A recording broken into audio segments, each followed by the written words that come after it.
Honors Chemistry, this is part 3 of the pretest review. So we're continuing with problem 34. What mass of N2CO3, those should be subscripted 2 and subscripted 3, should be weighed to produce 0.5 molar solution if the total volume of the solution is 1 liter. Okay, so 0.5 molar. I'll just leave off those extra zeros, equals some number of moles over 1 liter. So that number of moles would have to be 0.5 moles of N2CO3. So we have to figure out what mass would be half a mole of this. So we're going to do a molar mass. So for Na, you have 2 of those, and you come to your periodic table, and sodium has a molar mass of 22.99. And C, carbon, there's 1 of those. Again, from the periodic table, you looked at over there, that's 12.01. And O, there's 3 of those, and go to the periodic table, and that has a mass, atomic mass of 16. So now we just add these, we multiply these out first. So 2 times 22.9 is 45.98. Okay, so 1 mole is going to be these numbers added together.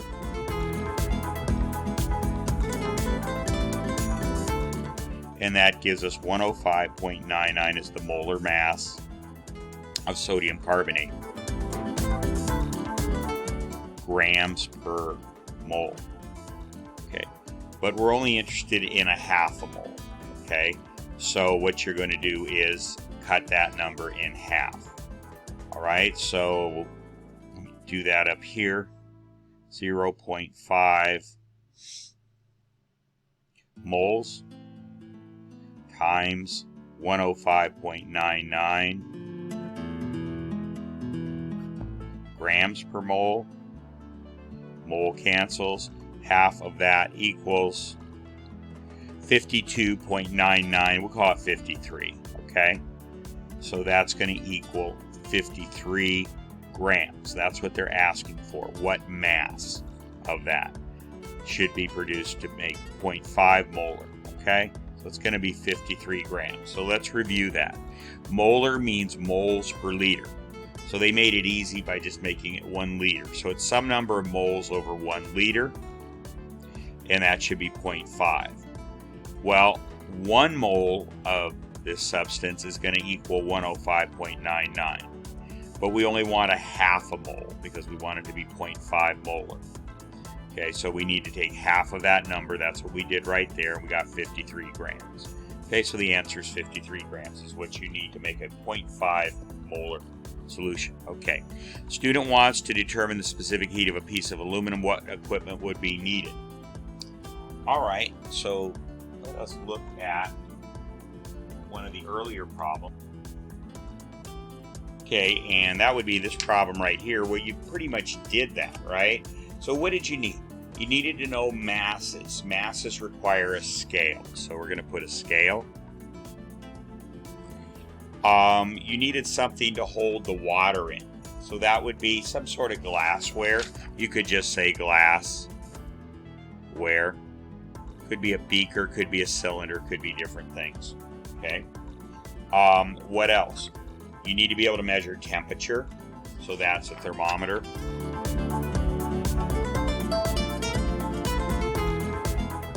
They are going to ask you a question just like this, okay? What else? Mass, temperature, we need to hold the water. We, of course, need the aluminum, but that's not a piece of equipment. That's part of the experiment. And that's really it. That's it, okay? So those are the 3 things you would need to do that. All right, 36. Determine whether the following would increase or decrease the rate of chemical reaction. Okay, so what you're doing is you have hydrochloric acid, you're dropping a piece of zinc metal, it's going to dissolve. This is a single replacement reaction and form zinc chloride and hydrogen gas. So you'll see bubbles coming up, okay? That's something that we do in class when we're able to do labs. So you're basically dissolving a piece of metal in hydrochloric acid. Okay, so using a big piece of zinc instead of zinc dust, that would actually slow the reaction down. Zinc dust, because it has more surface area to use, it slows it to use a big piece. Because dust has more surface area, the acid molecules can get to it easier, and so it dissolves it faster. So if you use a big piece, not as much surface area for the acid to contact, and therefore it dissolves slower. Increasing the concentration of HCl, that would increase the speed of the reaction. Okay, you just have stronger acid. That means you have a higher acid concentration in the solution, and that's going to cause more of a reaction with the zinc. Okay, we'll move on. 37. A sample of neon gas is in a metal tank. The temperature is doubled. What else? What else would be doubled? So a sample of neon gas in a metal tank, the temperature is doubled. What else would be doubled? So anytime you're asked these relationship questions of gases, you just start off with this equation. And just remind yourself what each of these is. Pressure, volume, number of moles, how many particles you have, and temperature. Circle this one because you can't change that one. It's the gas constant, so that's the one thing that can't change. So it says the temperature is double. So we'll just put an up arrow times 2. Okay, what else would double? What else would be double? Well, you don't want to double something on the same side of the equal sign, right? If you double this, you don't double this. You double something on the other side to keep the equation in balance, to keep it equated. Okay, so it could either be pressure or volume, but it can't be volume because it's a metal tank, so it's a fixed volume. You can't expand a metal tank, so the only thing left is pressure, and that goes up by 2 times. Okay, so pressure is the answer to that question. All right, 4 substances and their boiling points are shown below. Which substance has the stronger intermolecular forces? The one with the highest boiling point, because that means it's harder, takes more energy to break the molecules apart from each other. Okay, and that would be this one, D. So the answer is D for that. Okay, and there's the Y. No, not really. Let me finish. Because okay, so which one has the higher intermolecular forces? D, the one with the highest boiling point, because more energy is required to separate the molecules. Okay, given 4.2 molar sodium chloride is dissolved in a 400 milliliters of water, what is the molarity? So molarity, just again define it. What you're trying to get to is molarity, which is moles of NaCl per liter of solution. That's the definition of molarity. Okay. All right. So it tells you how many moles of NaCl, and it tells you the volume of water, 400 milliliters, but that has to be converted to liters. So go ahead, if you can't do that in your head, remember the move the decimal 3 places thing, but if you didn't do that, it's milliliters times 1 liter for every 1,000 milliliters. Cancel milliliters there and there, and you get 0.400 liters. So the molarity is going to be 4.2 moles right there over 0.400 liters right there. And when you do the math on that, 4.2 divided by 0.4, that gives you 10.5. And you can just write that as molar, capital M. That's the answer right there. Okay? All right. 40. What does the pressure in the tires of a car Why does pressure in the tires of a car increase after the car has been driven for 1 hour? Well, because temperature in tires that have been driven goes up. Okay, and again, whenever you want those relationships, write out this formula. So if temperature goes up, then pressure has to go up. Okay, now the volume could increase, but in tires, it's not going to increase very much. Those are solid rubber. It's a pretty rigid container for the air, so the volume could go up, but it's probably not. So the pressure is going to go up. Okay, so temperature goes up, so pressure goes up. If you wanted it more precise, you could just say the temperature speeds up the molecules of air inside the tires, and that means they hit the sides more often. We said that's what pressure is. So pressure, you could say the molecules hit the sides more often. Sides of the tires. And that means the sides of the tires are going to feel more pressure, more force. Okay, so that's the answer to that. If 41, if a substance dissolves in water and conducts electricity, what can you tell about the substance? It must be ionic, okay? We didn't really cover this, but so I'll give you some examples. It must be ions, I should say. It's not an ionic strength, it's a dissolved structure. So Na plus, Cl minus. These are charges. So this is just examples. It could be other things. Are charged, and charged particles conduct electricity. That causes electricity. Neutral particles don't conduct electricity. So sugar, which is not an ionic bond, even though it looks like salt, when you mix it in water, it doesn't conduct electricity because it doesn't form ions, positive, negative ions. So NaCl are charged particles, so they conduct electricity. We could have put K+, we could have put fluorine minus. There's anything that forms an ion in water solution will do that, and it's called an electrolyte.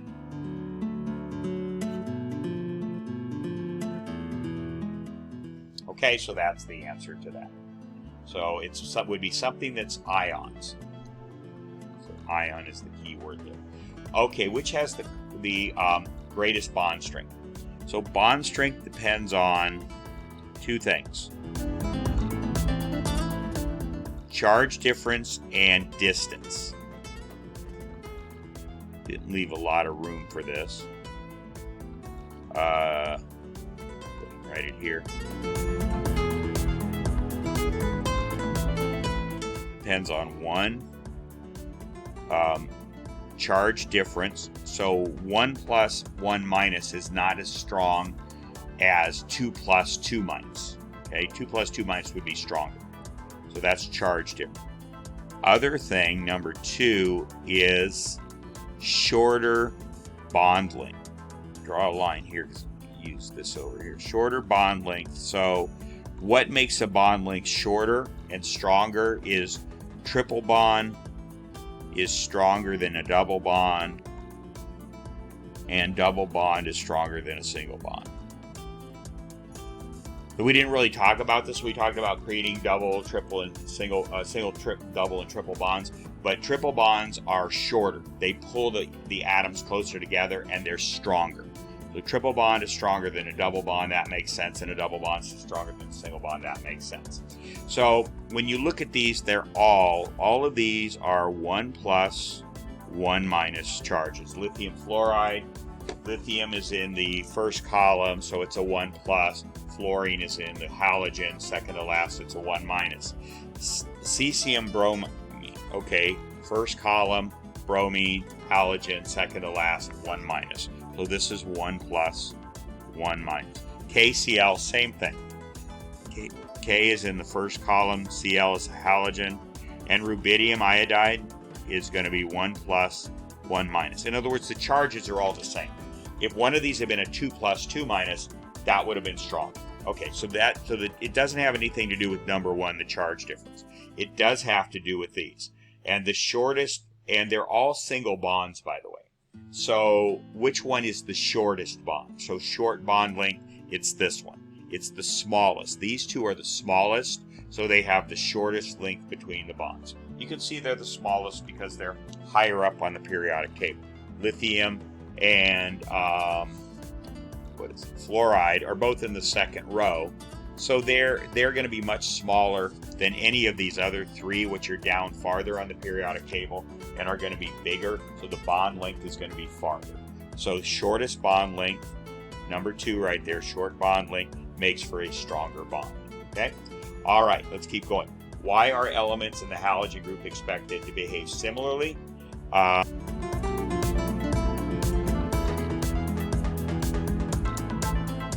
Stop that. Same number of valence electrons. They don't have the same electron. Same number of valence electrons. They 7. The halogens all have 7. E minus is electrons, and there are 7. So they're all going to bond similarly because they all need one more electron to be like the nearest noble gas. So they all want to gain that electron either by sharing an electron with another element or by taking one away from another element. Okay? So same number of valence electrons.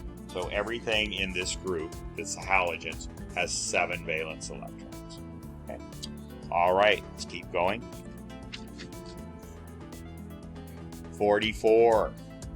Both fission and fusion reactions are similar in what way? They both convert mass to energy. So there's lots of ways to create energy, but nuclear reactions uniquely convert mass. So that the atoms are going to weigh less. They convert mass to energy. Both of them do.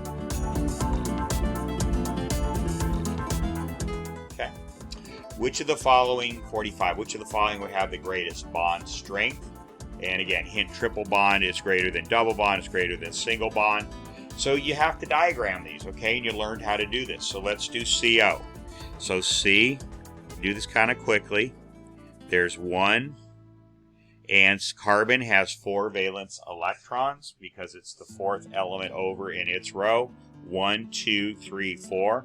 So it's 1 times 4. And oxygen is 1 times 6. So that's 4, 6, so 10. So when we draw CO, we start with a C and an O. We bond the 2 atoms together with a pair of electrons. So we've used 2 of the 10. Now we create octets all the way around.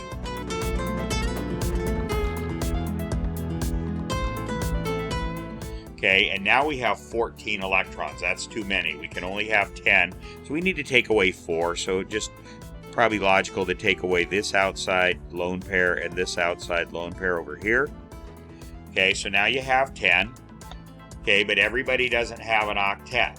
Okay, so what do you have to do? So we did this in class. So I'm just going to arbitrarily take this pair and put it here. And take this pair. When I say arbitrarily, it means I could have taken the bottom ones as well and put it here. Okay. All right. And if you want to make it look pretty and symmetrical, you could take these 2 pairs. You don't have to do this, and put them on the outside. You could do that. So this carbon has 8. This oxygen has 8. So we've used 10 electrons and everybody has an octet. So that's the structure for carbon monoxide. So that's got a triple bond. So that's going to be very strong. What about H2? If you diagram that, it's just 2 hydrogens. Each one has 1 valence electron. So there is the diagram for hydrogen. That only has a single bond. So this one's going to be stronger than this one. Okay? O2, we did that. Oxygen, we have 2 times 6 valence electrons equals 12. And when you diagram that the way that we just did, you end up with a double bond in here. There's 4. And then you can put 2 up here, 2 down there, 2 down there, 2 down there. So we use 12 electrons if you count. And this oxygen has 8. This oxygen also has 8. So that's a double bond. So that's still not going to be as strong as a triple bond. So, and then chlorine, and it has 14. It's 2 times 7. So we're going to create this, and we create the octet. Okay, chlorine. So there we have 8, and 6 more is 14. So there it is. Chlorine is perfect. You don't have to do anything else to it. It only has a single bond. So the strongest bond is going to be carbon monoxide because it has a triple bond. That's what I set up there. So it's a triple bond. Okay, it's going to be the strongest. Okay, move on. Okay, given 0.6. Now you're going to see a problem exactly like this on the test. Don't freak out. It looks like a lot of stuff to deal with. It's not. It's simple. Given 6 grams of helium gas is placed in a rigid 2-liter container, that means the volume cannot change, and the pressure is measured at different temperatures as shown below. So at 20 degrees, it's this number, 32, it's this, 39, it's this. You see, there's a relationship there. The experiment is repeated using 1.2 grams of helium in the same 2-liter container in the following data. So what they did is they doubled the mass of the helium. It went from 0.6 to 1.2. And now you see that at somewhat similar temperatures, not exactly the same, because in the real world you don't get exactly the same temperatures here as here, but they're pretty close, right? But over here, what happened? You pretty much doubled these numbers. These kind of, going from here to here, they're doubling. So when you doubled the mass, you doubled the pressure, okay? So why is pressure in the second experiment, should be in the second experiment, about twice as high as the first? So again, anytime it's gas and you're trying to understand the relationship, you write this formula. So if N goes up, and we doubled it, it went up 2 times, right? Then the volume can't change because it's a rigid container, so the pressure has to go up by 2 times. So you can just put that in words. We doubled the number of particles in the container. That is, it's actually grams, but still grams. If you double the number of grams of the same substance, you're doubling the number of moles. Okay, so we doubled the number of particles, so N increased, it doubled, therefore pressure doubled. Okay, you had twice as many particles hitting the side of the container here as you had up here, so the pressure is going to be twice as great, okay?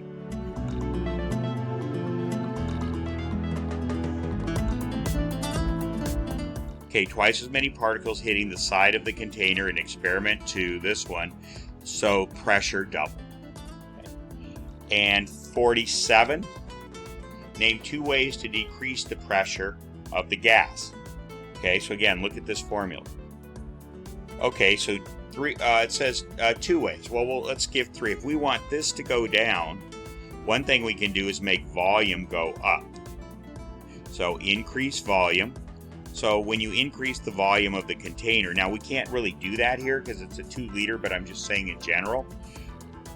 So they said this was fixed. When you increase the volume, that means the particles have to travel a farther distance to hit the sides, and therefore they don't hit as often, and so the pressure goes down. Now in this particular experiment, if it was fixed volume and you can't do that one, then you can decrease the number of moles. Decrease the things on the other side of the equal sign. If you want this to go down, this could go down. Okay, so decrease number of moles. That's one thing you could do. The other thing is, instead of doing that, you could decrease the temperature. Reduce temperature.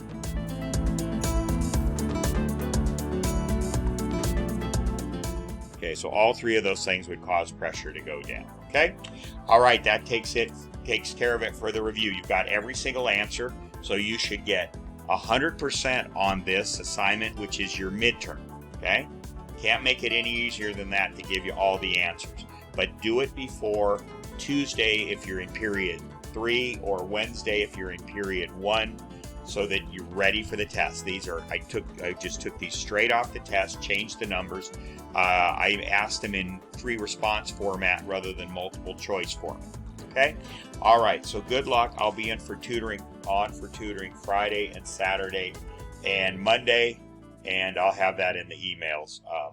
Okay, so have a good day, and we'll see you next week.